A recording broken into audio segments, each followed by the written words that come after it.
start and turning in left curbstone and to the right curbstone and to the outside left and on the gas. Left curb, right curb, and continue going straight towards the left side of the track. Aim for the small white sign ahead of me, 103. And brakes. And turning in left curbstone to the outside right. End of the right curbstone, hard braking. Beginning of the left curb, turning in left curbstone to the right curbstone. Yokohama sign left, stay left, motorcycle sign on the brakes, and brakes. 1, 2, 3, turn. Right curbstone to the outside left curb to the bottom right fence. And stay tuned for tomorrow, where we are going to proceed from Adenauer Forst towards Metzgesfeld. So have a good day and see you tomorrow. And good morning, comrades. Welcome back to the channel. Welcome to our, I think by now, like what, fourth video where we are doing the Nürburgring track walk, and I'm explaining to you all the details and some secrets and hiddens, and doing some crash scene investigation. We walked from Sabine Schmidt's Curve up until Adenauer Forst, where we are right now, and now we will proceed to Metzgesfeld, where I had my only accident last year in 2021, and many people don't know about. So let's go there and I'll explain to you what happened and why I'm actually not at fault, which has been proven by the police. But before we get there, as mentioned yesterday, Adenauer Forst, we are facing in the opposite direction right now. It's very important to get it right, to accelerate, to get the proper exit out of it, because from now you can see that it's actually a very long straightaway towards Metzgesfeld. So it's pretty simple, just aim to the left part of the track, straight to the right part. I can talk about it for a while, but I think it's easier if you just see this following on board that demonstrates that it's actually pretty much a straightaway.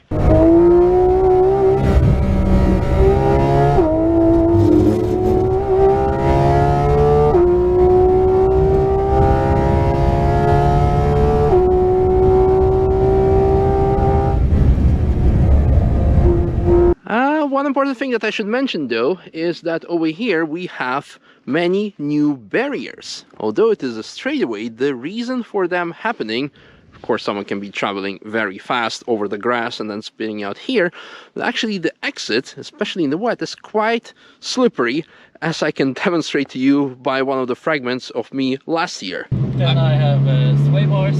Yeah. That really made a huge difference, to be honest. And brakes? Yes, it's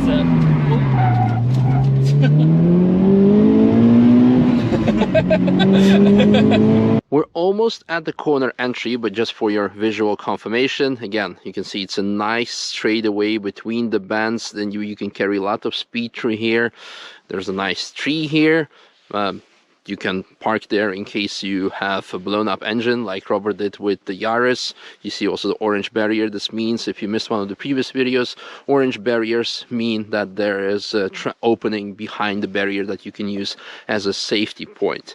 And also, since we're talking about safety, those white signs are marshal posts. So for example, marshal post 101, so in case you have an incident or accident, or you see someone else having an incident, you can call this number and say, hey, at the marshal post number, in this case 101, there is something, please send emergency personnel, tow truck, or maybe secure this area by putting out a yellow flag already. And yeah, always safety is a very high priority at the Nürburgring. Now, what is specific about this corner? You have a straight line, high-speed entry towards the corner of Metzgesfeld. As mentioned in previous videos as well, you can use the high fences as reference point. Apologize for a random cut. GoPro's battery decided it was empty while it being at 25%, so New Year's resolution is not only 4K, but also get a better camera and not rely on this. In any case, aiming straight for the high fence. You can see over there, there's a marshal post 103, so you can either aim for the beginning of the fence or for the white sign 103. Now the issue is that when you travel here high speed, and before that it's actually a pretty smooth surface, but here just before the braking zone you have actually, it's hard to show it on camera, but some bumps. So it unsettles the car quite a lot, especially when you have to position yourself straight towards the entry, towards the apex for the Metzgesfeld left, which is a high-speed corner. B, it gets also pretty tight. Now, going to the all the facts and figures and the most interesting part of this video that many of you probably want to know after hearing the intro of me having an accident here. What did happen? The issue here is that this is actually quite a dangerous spot to overtake. Not for the cars that are overtaking, but for the cars that are being overtaken. Because again, it is a long straightaway. You travel here very fast. So cars catch up with other cars quite quickly and here decide to go for overtaking. Or actually, a lot of cars, the slower cars, see the cars in the mirrors and they see, okay, I'm being overtaken, I will slow down, here's a braking zone anyway, so I will slow down, I'll let the car pass. Wait. Why are they braking? Huh? Ah, okay.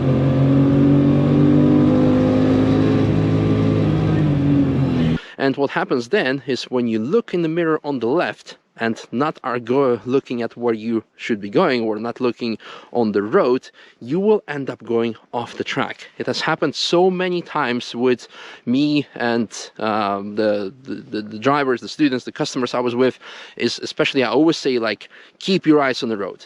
Whenever a car is overtaking you, be aware of it, but don't look in the mirrors. Eyes on the road, eyes on the road. Whenever a car is passing us, I always tell them, eyes on the road, ignore the mirrors. Because what ends up happening is that, again, you will end up on the grass, maybe only slightly, with 1 or 2 wheels. But already then, since those are the loaded wheels that you have the most traction on, if they end up on the grass and you lose traction, you end up in the barrier here.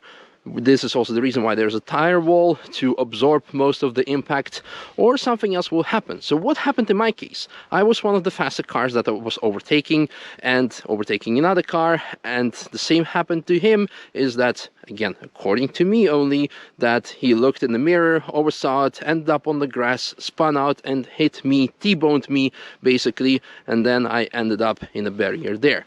Now, of course, due to Nürburgring media policy, we cannot show any crashes here unless they happen in a race. So it's something I will not do today, but at some point, maybe somewhere secretly, I will publish it maybe in the members section where I'll explain everything once the whole insurance work has been covered. And since we're talking also about the insurances, etc., let me tell you the fine details of it.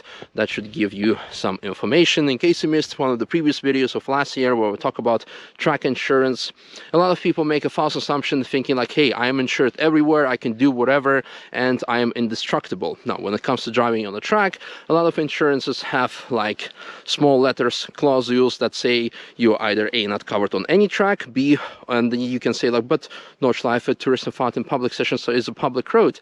Yes, but then it can say even that is excluded. Most of the insurances of the insurers of the world actually exclude the Nordschleife, exclude the public sessions, and some of the insurers in Germany, for example, they either include it, but you really need to ask them if you are insured, because otherwise most of the cases you are not. So what happened here? After having had the incident, the marshals came, I said what happened, and then they asked me, would you like to call the police? And I said, yeah, of course I would like to call the police, because the police would then make up a report what has happened, and then you can use it as a case, because again, it is a public road, but it might be excluded by your insurance.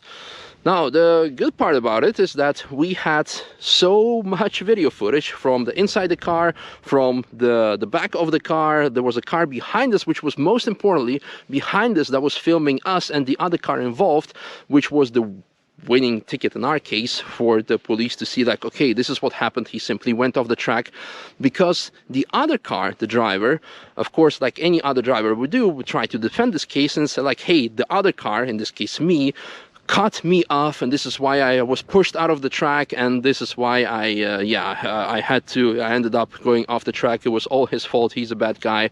But you could see on my onboard footage that I was staying on the left as much as possible, almost close on the grass, and he just simply went off the track before I actually was in front of him, so I did not cut him off. Now, the very crazy thing that happened afterwards, completely unbelievable, is once we had everything settled and we actually contacted the insurance of the other car, the insurance said, we are terribly sorry that you had to go through this experience, but our client did not say that there was any other car involved, that he was the only one. Trying to commit insurance fraud is like on a racetrack, something you shouldn't be doing. And I'm very sorry for the guy, because I was driving a British car, and again, it's only my assumption, but it happens quite often, and the other car was German, which luckily for us, also this means that in his case he was covered. Yeah, he might have thought like, stupid British, like they don't know anything, whatever. So just contact his insurance, like, oh, I had an incident and there was no one else involved. Again, the most important of this story, if you're going to drive the track, be aware of your, of course, car limitations, but also limitations when it comes to it being insured or not.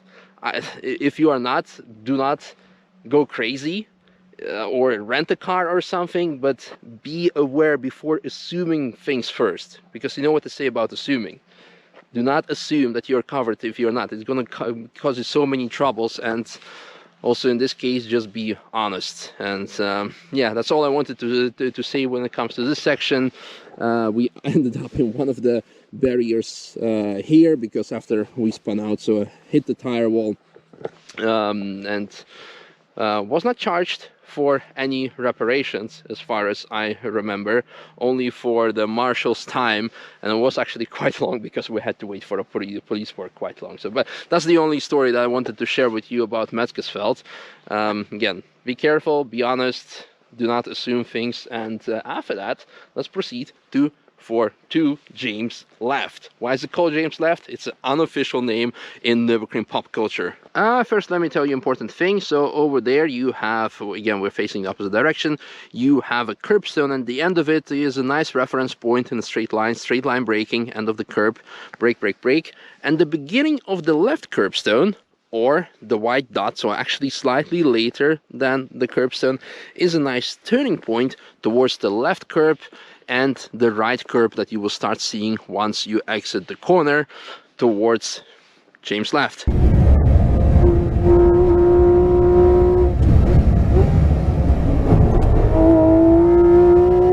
So why is it called James Left?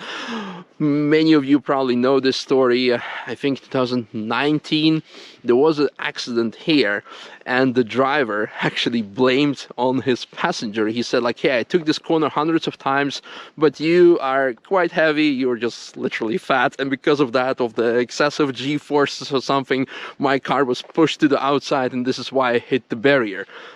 The best driver excuse ever. And yeah, ever since, unofficially by the locals, this corner has been named James Left, because it does not have any real name, because you have the Metzgesfeld and then Metzgesfeld 2, you could call it, probably before going to Kallenhard. So yeah, it's a funny story. What's your craziest driver excuse that you have ever heard? Let me know. Once you have survived James Left, you go towards the right curbstone again, where you're facing the track in the opposite direction, and then you have a number of reference points that should help you to prepare yourself for Kallenhard. Aim for the Yokohama sign that says Kallenhard on it, and for the very beginner, I would suggest start braking at the 8-kilometer sign, so the second sign. After that, you can extend your braking point even to motorcycle sign, maybe even beyond that, but you really, by that point, you should be really knowing what you're doing.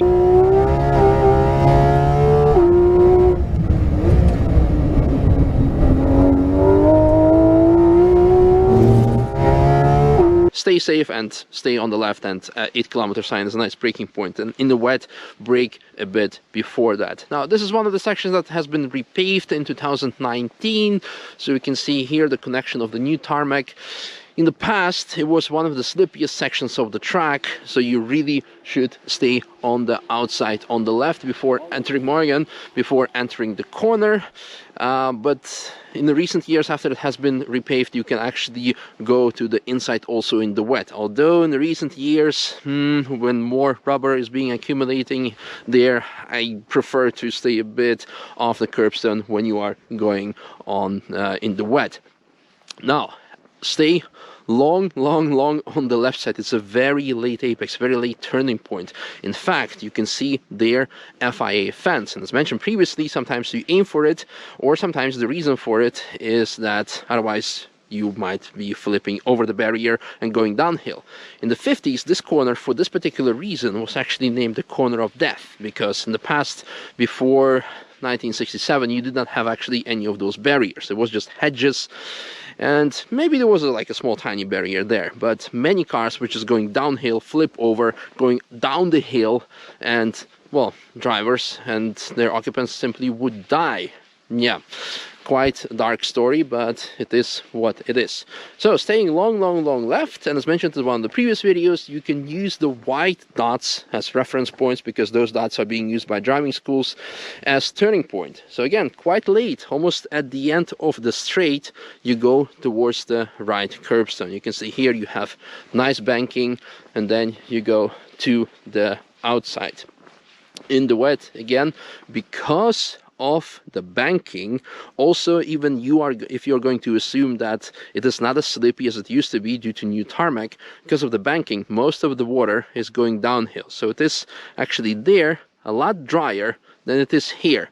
So it's a difficult compromise, difficult decision you have to make for yourself, thinking like, should I cut more of the corner and have a better corner exit speed if you're confident enough, or should I just be safe and stay on the outside? For beginners, I always say stay on the left side, like the he took like the middle line, I want to say like the biker, and then proceed downhill towards Piff Puff or Spiegelkurve. And I think now it is also one of those times to say goodbye for today's fragment, today's section, today's track walk, because it already became quite a long video, although we only covered like what, two corners like yesterday. So stay tuned for tomorrow's video when we are going from Kallenhard towards Spiegelkurve, towards Weerseifen and beyond in upcoming videos. So stay tuned, subscribe, like, share, hit the notification bell, you know what to do. Have a great day and looking forward to seeing you tomorrow.